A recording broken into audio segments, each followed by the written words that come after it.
میرے عزیزوں، یہ مذہب کی تعلیم نہیں ہے۔ مذہب نے ایک سیدھا سادہ اور راستہ اور طریقہ بتلایا ہے نکاح کرنے کا۔ آج نکاح کے نام پر جو خرافات اور فضول خرچیاں ہو رہی ہیں، اس سے پتہ چلتا ہے کہ ہم نکاح کو عبادت نہیں سمجھتے۔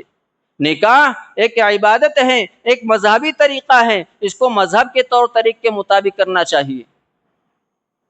یہی ساری خرافات ہے، یہی ساری بے جا رسومات ہے جس سے آج یہ جو حالات ہم پر آ رہے ہیں، ہو سکتا ہے یہ اسی کا نتیجہ۔ نکاح یہ صرف ہماری طبعی ضرورت نہیں ہے، شریعت نے اس کو عبادت کا درجہ دیا ہے۔ ہم نے اپنی سوچوں کو محدود کر لیا ہے اور ہم یہ سمجھتے ہیں کہ بھئی پورا معاشرہ نکاح کر رہا ہے، رشتہ دار شادی کر رہے ہیں، ہمارے آبا و اجداد نے شادی کی، محلے والے شادی کر رہے تو مجھ کو بھی کرنی پڑی۔ ایسا نہیں ہے، یہ صرف ہماری طبعی ضرورت نہیں ہے، شریعت نے اس کو عبادت کا درجہ دیا ہے۔ اور ہم سب جانتے ہیں کہ عبادت میں نیت کی ضرورت ہوتی ہے، عبادت میں نیت کی ضرورت ہوتی ہے۔ اس لیے نکاح کے موقع پر بھی شریعت نے چند نیتیں بتلائی ہے، چند مقاصد بتلائے ہیں جن کا بسم اللہ الرحمن الرحیم، نحمده ونصلي على رسوله الكريم، اما بعد، فأعوذ بالله من الشيطان الرجيم، بسم الله الرحمن الرحيم، ومن آياته أن خلقكم من أنفسكم أزواجا لتسكنوا إليها وجعل بينكم مودة ورحمة، صدق الله العظيم۔ وقال النبي صلى الله تعالى عليه وسلم: إن أعظم النكاح بركة أيسره مؤنة، أو كما قال صلی اللہ تعالی علیہ وسلم۔ بزرگان محترم اور عزیز دینی بھائیوں، اللہ رب العزت کا ہم لوگوں پر سب سے بڑا احسان یہ ہے کہ اللہ تعالیٰ نے ہم سب کو مذہب اسلام عطا فرمایا۔ اسلام کے معنی آتے ہیں اپنے آپ کو، اپنے جذبات کو، اپنے اوقات کو اور جو کچھ اللہ رب العزت نے دیا ہے اس کو اللہ کی مرضی کے مطابق خرچ کرنا اور اس کا استعمال کرنا، اس کا نام اسلام ہے۔ مذہب اسلام ہمیں پابندی سکھلاتا ہے، اور اسلام کے علاوہ جتنے بھی مذاہب ہیں، جتنے بھی طریقے ہیں اور جتنے بھی کلچرز ہیں، وہ آزادی سکھلاتے ہیں، آبادی نہیں سکھلاتے، پابندی نہیں سکھلاتے۔ مذہب اسلام نے ہمیں زندگی کے ہر فیلڈ میں اور ہر شعبے میں رہنمائی اور رہبری کی ہے، کسی بھی فیلڈ میں اور کسی بھی شعبے میں آزاد نہیں چھوڑا ہے۔ پیدائش سے لے کر کے موت تک، ماں کی گود سے لے کر کے قبر کی گور تک، رفتار کیا، گفتار کیا، نشست و برخاست کیا، پیشانی کے بالوں سے لے کر کے پیر کے ناخن کے کاٹنے تک کا طریقہ ہمیں بتلایا گیا ہے، اور یہ بات ہمیں سمجھا دی گئی ہے کہ ہم کسی بھی فیلڈ میں آزاد نہیں ہیں۔ ہمارا بولنا بھی پابند ہے، ہمارا دیکھنا بھی پابند ہے، ہمارا سننا بھی پابند ہے، ہماری رفتار بھی پابند ہے۔ مذہب اسلام ایک ایسا واضح اور مبین مذہب ہے جس میں بیت الخلاء کے آداب اور طور طریقے بھی بتلائے گئے ہیں۔ 30 سے 32 آداب احادیث شریف میں ملتے ہیں، حالانکہ ہماری اپنی ضرورت وہاں پر صرف 15 سے 20 منٹ کی ہوتی ہے، اس سے زیادہ ہم وہاں رکتے نہیں ہیں، لیکن شریعت نے اس کا بھی لحاظ کیا ہے اور یہ بتلا دیا ہے کہ مسلمان کسی بھی لمحے آزاد نہیں ہے، وہ پابند ہے۔ لیکن ذرا اب ہم اپنے آپ پر غور کر لیں، اپنے معاشرے پر، اپنے سماج پر اور اپنی سوسائٹی پر نظر دوڑائیں اور دیکھ لیں کہ ہم آزادی کے ساتھ زندگی گزار رہے ہیں یا پابندیوں کے عادی بھی ہیں۔ ہم اللہ رب العزت کی قائم کردہ حدود کی کتنی رعایت کر رہے ہیں اور کتنی پامالی کر رہے ہیں۔ ابھی آپ دیکھ لیں، شادیوں کا سیزن ہے، آئے دن کسی نہ کسی علاقے میں، کسی نہ کسی جگہ پر، رشتہ دار میں، دوست و احباب میں شادیوں کا انعقاد ہو رہا ہے۔ اب ذرا ہم اپنے گھر کی شادی بیاہ پر اور اپنے معاشرے کی شادی بیاہ پر نظر کریں تو ہمیں معلوم ہو جائے گا کہ ہم اور ہمارا معاشرہ اللہ رب العزت کی قائم کردہ حدود کی کتنی پامالی کر رہا ہے۔ اور یہ سب اس وجہ سے کہ ہم نے شادی بیاہ کے اور نکاح کے مقاصد کو سمجھا نہیں ہے۔ مذہب اسلام نے اس سلسلے میں کیا رہنمائی کی ہے، کیا رہبری کی ہے، قرآن و حدیث میں اس کے متعلق کیا ہدایات دی گئی ہیں، ہم ان چیزوں سے بھی واقف نہیں ہیں۔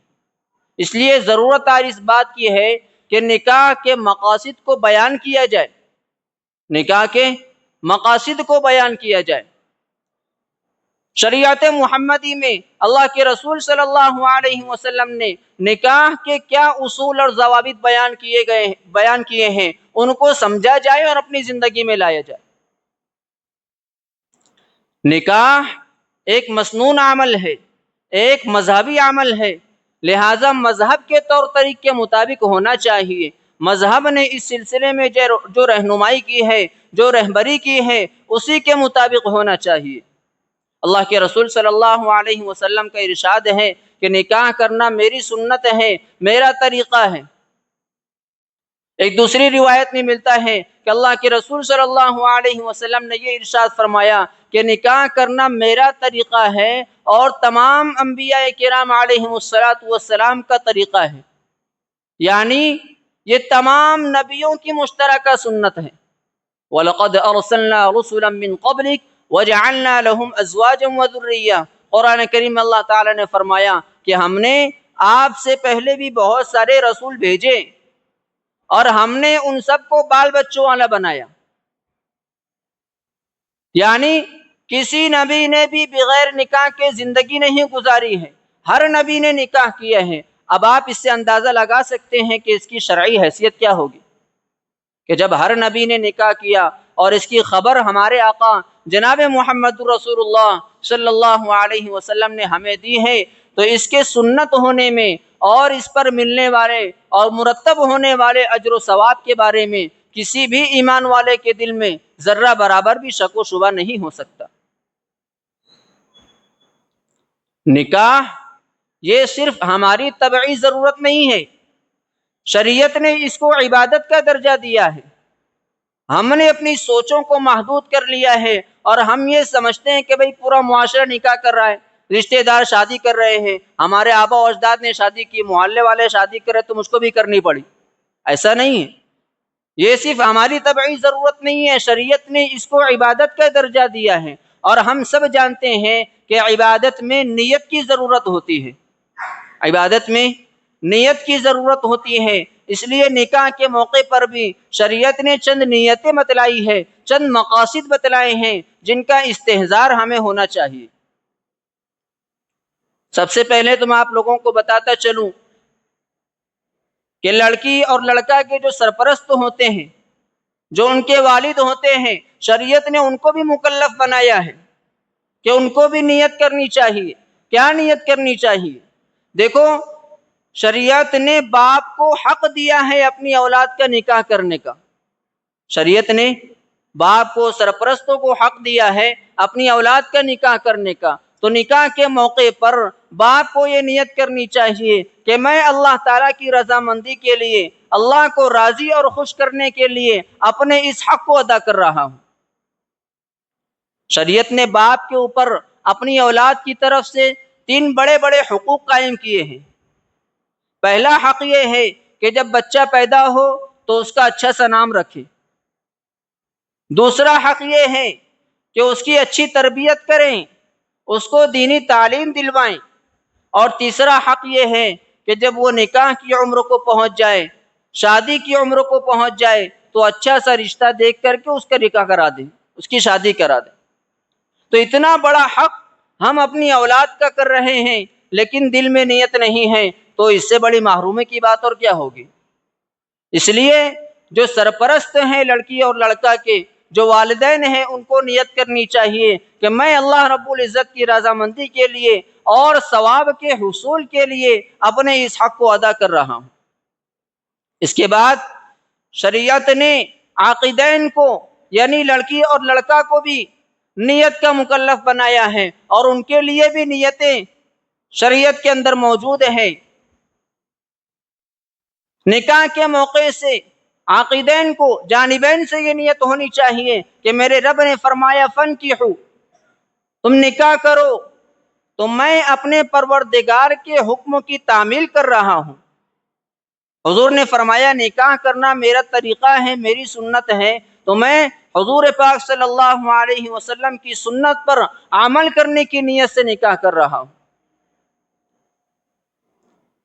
اس کے بعد قرآن کریم میں اور حضور پاک صلی اللہ علیہ وسلم کے ارشادات اور فرمودات میں کچھ اور مقاصد کا، کچھ اور نیتوں کا کی طرف اشارہ ملتا ہے۔ قرآن کریم کہتا ہے ان یکونوا فقراء یغنیہم اللہ من فضلہ، کہ اگر یہ لوگ محتاج ہوں گے، تنگ دست ہوں گے، تو اللہ رب العزت ان کو اپنے فضلوں سے غنا عطا کرے گا، مالداری عطا فرمائے گا۔ رئیس المفسرین حضرت عبداللہ ابن عباس رضی اللہ تعالی عنہما اس آیت کے ضمن میں بیان فرماتے ہیں کہ دنیا میں رزق میں فراخی، کشادگی اور مالداری حاصل کرنے کا نکاح سے زیادہ مؤثر کوئی دوسرا ذریعہ نہیں ہے۔ نکاح کرو، اللہ رب العزت اپنے فضل سے غنا عطا فرمائے گا، مالداری عطا فرمائے گا۔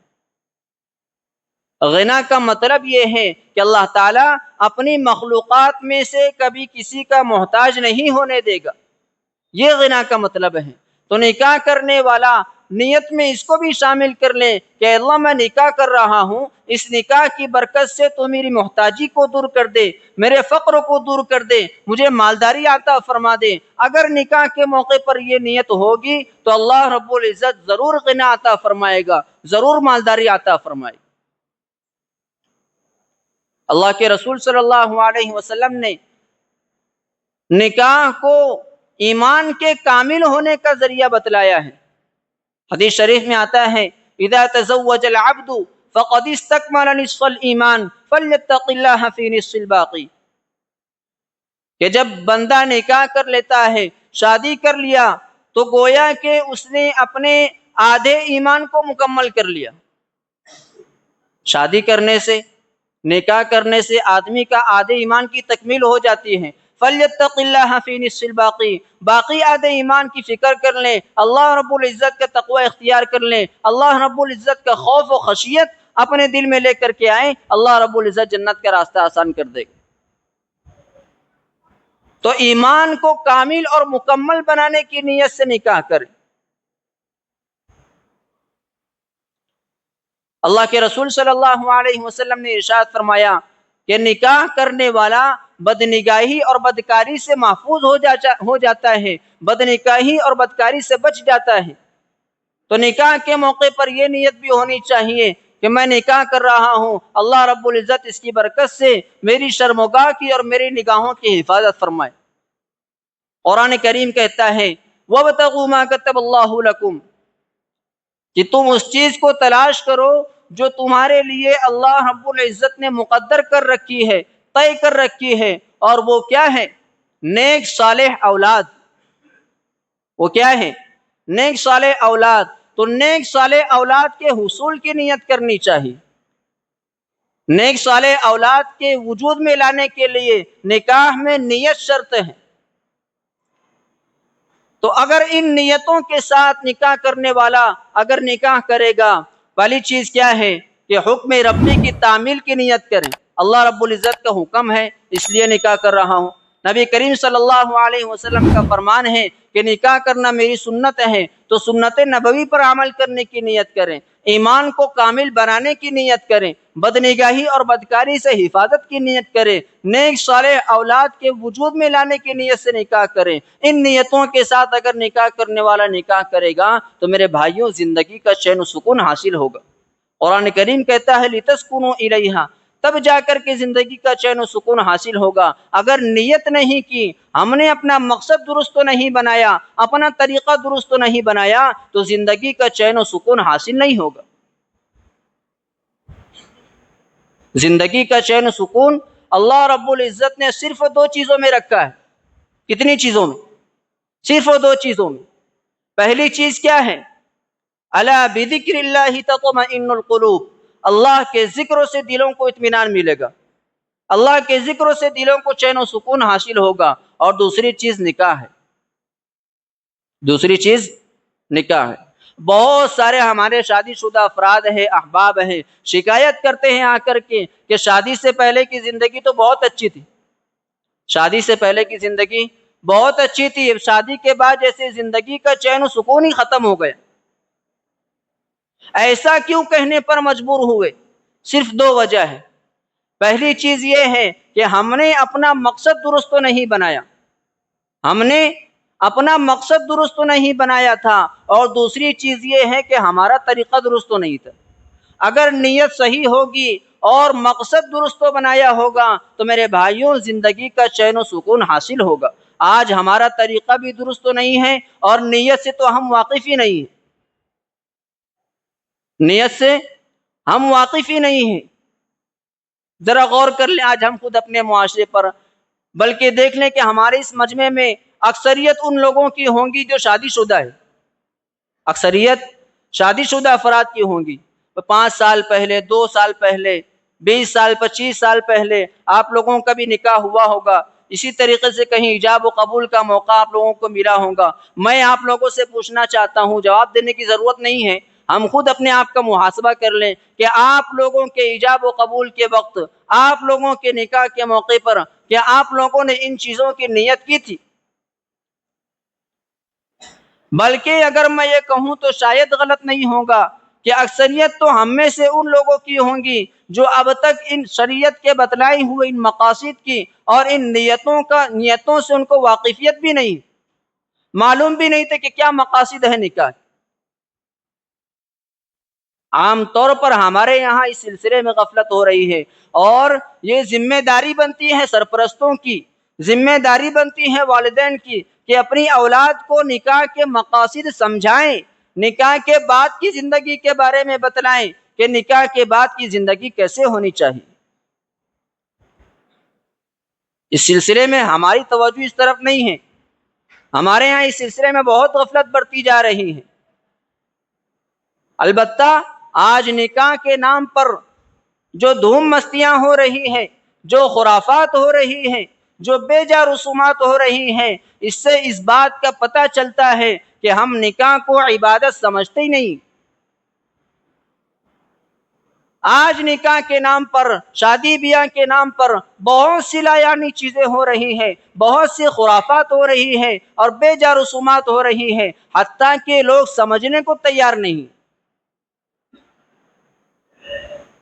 بات چیت کے طے ہو جانے کے بعد سے لے کر کے، رشتے کے طے ہو جانے کے بعد سے لے کر کے یہ خرافات کا، بے جا رسومات کا سلسلہ دراز ہوتا ہے اور یہ چلتا ہی رہتا ہے، حتیٰ کہ شادی سے پہلے کی رات آتی ہے اور اس رات میں ایک بہت ہی انتہائی بے شرمی والی رسموں کا انعقاد کیا جاتا ہے، جس کو ہم اور آپ ہلدی کی رسم سے جانتے ہیں۔ ہلدی کی رسم، مردوں عورتوں کا اختلاط ہو جاتا ہے ایک ہی جگہ پر، پھر کون کس کو ہلدی لگا رہا ہے کس کو نہیں، نامحرم مرد غیر محرم عورت کو لگا رہا ہے، غیر محرم نامرد مرد کو ہلدی لگا رہی ہے۔ محرم نامحرم کا فرق اٹھ گیا، محرم نامحرم کی تفریق ختم ہو گئی۔ یہ مذہب کی تعلیم تھوڑی ہے، مذہب نے تو ایک سیدھا سادہ راستہ اور طریقہ بتلایا ہے نکاح کا۔ پھر اس کے بعد نکاح والے دن بیوٹی پارلر میں لے جا کر کے ہزاروں روپے خرچ کر کے بچیوں کا اور دلہن کا میک اپ کروایا جاتا ہے، اور میک اپ بھی اس قسم کا اتنا غلو اور شدت پسند کہ اللہ کی پناہ۔ سودی قرض لے کر کے پورے شہر والوں کو، دور قریب کے تمام رشتہ داروں کو ولیمے کی دعوت دی جاتی ہے۔ یہ فضول خرچیوں کا عالم ہے. ہزاروں روپیہ خرچ کر کے ہمارے یہاں پر شادی بیاہ کے موقع سے کرائے سے ہال لیا جاتا ہے.